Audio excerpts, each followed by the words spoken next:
So ముందుగా పెద్ద ఈ సినిమాని మనందరికీ అందించిన డైరెక్టర్ బుచ్చిబాబు గారిని మాట్లాడాల్సిందిగా కోరుకుంటున్నాము.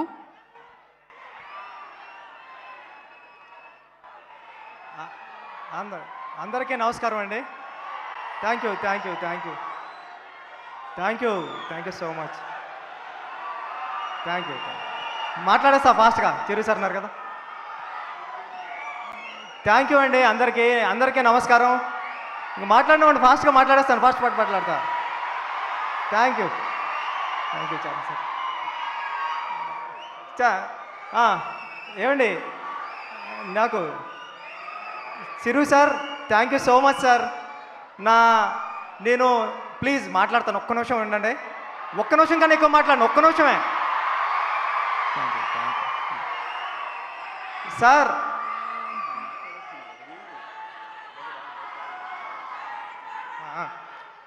సార్ నేను మా ఊర్లో ఉండి పిఠాపురం నుండి మీకు లెటర్లు వేసేవాడిని. మీకు ఎప్పటికన్నా ఒక డైరెక్షన్ ఛాన్స్ ఇస్తారేమో అని మీరు మీ ఇంటికి లెటర్లు వేసేవాడిని సార్, మీ అడ్రస్ ఇంటికి. నేను ఒకసారి చెవడో చెప్పా, నా లెటర్లు దగ్గర రాలేదు కానీ నా ఫస్ట్ కథ మీ ఇంటికి వచ్చింది, నా సెకండ్ కథ పెద్దది కూడా మీ ఇంటికి వచ్చింది సార్. Thank you sir. ఒక మనిషి సంకల్పం ఉంటే ఎంతవరకు వస్తుంది అన్నది చెప్పడానికి ట్రై చేసిన కథే పెద్ది సార్. అలాంటి పెద్ది కథతో నేను చరణ్ గారు అందరం మీ ముందుకు వచ్చామండి. నేను అంతా కన్ఫ్యూజ్ అయిపోయాను, కానీ ఇంక మాట్లాడాల్సింది ఏదో మాట్లాడేస్తాను అంతే. నేను మొదటి రోజు చరణ్ సార్ దగ్గరికి కథ చెప్పడానికి వచ్చినప్పుడు నేను ఒకటే ఫీల్ అయ్యా, ఈ పెద్ది క్యారెక్టర్ని అందరూ ఇంటికి తీసుకెళ్ళాలి, ఇంటికి తీసుకెళ్తే అంతకన్నా అదృష్టం నాకేముండదని చరణ్ సార్ పెర్ఫార్మెన్స్తో ఆ కథని అందరినీ ఇంటికి తీసుకెళ్ళేలా చేశారు Charan sir. Thank you Charan sir. అంటే ఇది ఒక రెగ్యులర్ కమర్షియల్ ఫిల్మ్ చేసేయడం చాలా ఈజీ అండి. ఒక స్టార్ హీరో అంటే ఒక స్టార్ హీరో కాదు, స్టార్ హీరో నటుడు అయినా ఒక స్టార్ హీరోతో కలిపిన ఒక యాక్టింగ్ ఉండడం అంటే మామూలు విషయం కాదు. అది నేను పెద్దిలోని మీకు సెకండ్ హాఫ్ అంతా కూడా చరణ్ సార్ యాక్టింగ్ తప్ప ఏమీ కనిపించదు, పెద్ది తప్ప. అంటే ఆయన క్రమశిక్షణ, డెడికేషన్. అంటే సీన్కి వచ్చినప్పుడు ఒక స్టార్లా రాలేదు, ఒక స్టార్లా కారు దిగారేమో కానీ సెట్లోకి రాబోతులా మాత్రం పెద్దిలాగే నడుచుకుంటూ వచ్చారు. నేను పెద్ది క్యారెక్టర్ని నేను ఎంత సెట్లో సీన్ రాసేటప్పుడు ఎంతలా డైరెక్టర్గా ఊహించుకున్నానో దానికి 10 రెట్లు ఎక్కువే చేశారు తప్ప చరణ్ సారు ఎప్పుడూ కూడా అరే ఇలా చేశారంటే నేను ఎప్పుడూ ఫీల్ అవ్వలేదు. అందుకేనేమో నేను రాసుకున్న కథని మీరు ఇంటికి తీసుకెళ్లేలాగా ఆయన పర్ఫార్మెన్స్తో చేశారు. చరణ్ సార్ లైఫ్ లాంగ్ నేను ఎప్పటికీ మిమ్మల్ని మీరు ఇచ్చిన సపోర్ట్ని ఎప్పటికీ మర్చిపోలేను సార్. మీకు ఎప్పటికీ రుణపడే ఉంటాను. మీరు ఎప్పుడు ఇలా ఒరే బుచ్చి ఇలా రా అంటే పరిగెట్టుకుని వచ్చేస్తాను సార్, అంత ఇష్టం మీరంటే నాకు. Thank you so much sir. Love you sir. నా టీం అందరికీ చాలా చాలా చాలా పెద్ద థ్యాంక్ యూ అండి. రత్నవేలు గారికి, రెహమాన్ గారికి, అవినాష్ గారికి, నవీన్ నూలి గారికి, అందరికీ, సతీష్ గారికి, కిల్లర్ సతీష్ గారికి చాలా పెద్ద థ్యాంక్ యూ. ఎందుకంటే ఎక్కడ రాజీ పడలేదు.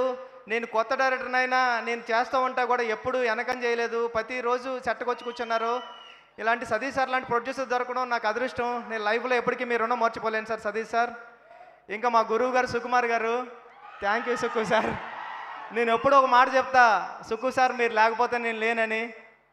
సుకుమార్ గారు డైరెక్టర్ బుచ్చిబాబు అనే దానికన్నా సుకుమార్ అసిస్టెంట్ బుచ్చిబాబు అనే దానికే నాకు ఎప్పుడు విలువ. థ్యాంక్ యూ సుక్కు సార్, మిమ్మల్ని ఎప్పటికీ మర్చిపోను. ఒక్క నిమిషం సార్, నా డైరెక్షన్ డిపార్ట్మెంట్ టప్మని పిలిచేస్తా. అందరూ వచ్చాను డైరెక్షన్ డిపార్ట్మెంట్, అందరూ ఫాస్ట్గా. నా డైరెక్షన్ డిపార్ట్మెంట్ ఫాస్ట్గా రండి, ఎక్కడున్నారు రండి, ఫాస్ట్గా రండి. సరే సార్, ఒక్క నిమిషం సార్ అయిపోద్ది. సార్ చరణ్ గారిని, సుకుమార్ గారిని కూడా జాయిన్ అవ్వాల్సిందిగా కోరుకుంటున్నాము. థ్యాంక్ యూ అండి. ఈ టీం లేకపోతే ఈ సినిమా ఎలా అవ్వదు. నేను చాలా టెన్షన్ పడిపోయేవాడిని, అరిసేవాడిని. ఈ టెన్షన్లో అన్నట్లోనే నన్ను వెనకొండి కాపాడింది నా టీమే. Direction department thank you. వీళ్ళందరూ ఎప్పుడు టీం చిరు సార్ ఉన్నారు కాబట్టి అందరూ పేర్లు చెప్పలేకపోతున్నాను నేను. బట్ ఈ టీం అంతా చాలా కష్టపడి చేశారు. మీరు చూసే విజువల్ అంతా ఇలా రావడానికి చాలా థ్యాంక్ యూ సో మచ్ అండి నా టీంకి. అందుకే మీరు అందరూ ఫాస్ట్గా డైరెక్టర్లు అయిపోవాలని కోరుకుంటున్నా. థ్యాంక్ యూ సో మచ్ అండి. Thank you so much. Thank you sir. Sir sir Anil Ravipudi గారికి థ్యాంక్ యూ అండి, ఇక్కడికి వచ్చినందుకు బ్లస్ చేయడానికి వచ్చిన సాహు గారికి, అందరికీ, రవి గారికి, అందరికీ థ్యాంక్ యూ సో మచ్ అండి. Thank you so much. చాలా మాట్లాడతారని ప్రిపేర్ అయ్యా, అంతా మర్చిపోయా. ఒక మాట చెప్పాలా, నేను మొన్న ఒక థియేటర్కి వెళ్తే ఒక పెద్ద ఆయన వచ్చారు, 75 ఇయర్స్ ఉంటాయి. ఆయన వచ్చి అన్నారు, బాబు 25 సంవత్సరాల క్రితమో ఎప్పుడో మాతృదేవోభవ సినిమాకి వెళ్ళినప్పుడు ఏడ్చాను బాబు, మళ్ళీ ఇప్పుడు ఏడ్చాను అన్నాడు. చాలరా ఈ అమ్మాయి, ఈ జన్మకి చాలరా అనుకున్నాను నేను. థ్యాంక్ యూ సో మచ్ అండి. మీరు ఇచ్చిన ఈ ఆదరాభిమానాలకి, ఈ ప్రేమకి తెలుగు ప్రేక్షకులందరికీ లైఫ్ లాంగ్ రుణపడి ఉంటానండి. Thank you so much. Thank you Buchibabu గారు, thank you so much. Yeah, ఒక పిక్చర్. కూర్చోండి ఫాస్ట్.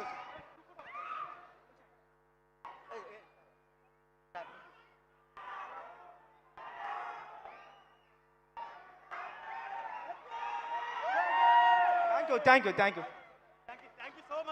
థ్యాంక్ యూ బుచ్చిబాబు గారు, థ్యాంక్ యూ సో మచ్. ఇలా ఎప్పటికీ గుర్తుండిపోయే చిత్రాన్ని మాకు ఇచ్చినందుకు మరొకసారి కృతజ్ఞత తెలియజేసుకుంటూ ఇప్పుడు ప్రపంచవ్యాప్తంగా